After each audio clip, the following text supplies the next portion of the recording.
How to use ChatGPT for essay writing without getting caught. Hello everyone, welcome back to our channel. In today's video, I'm going to show you how you can use ChatGPT to write essay smartly without getting caught. So first of all, just open your ChatGPT, and here I have given a prompt to my ChatGPT to write an essay on G20 2023 in 100 words. And as you can see that the ChatGPT has written this essay for me. So all you have to do in order to check whether it is AI written or not, just select the entire essay and just copy it.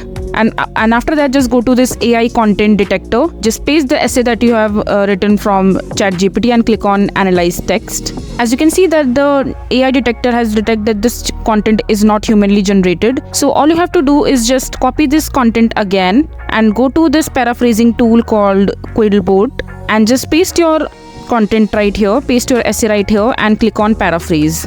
And once your content is paraphrased, just copy this content again and go to your AI detector tool and paste it right here and check if it is still humanly generated or not. As you can see that it has passed the test, and now you can go ahead and use this content anywhere without getting caught. So this is how you can use ChatGPT for essay writing without getting caught. So that is it for this video. If you find this video to be helpful, make sure to hit that like button and don't forget to subscribe to our channel for more such informative videos, and I'll see you the next time.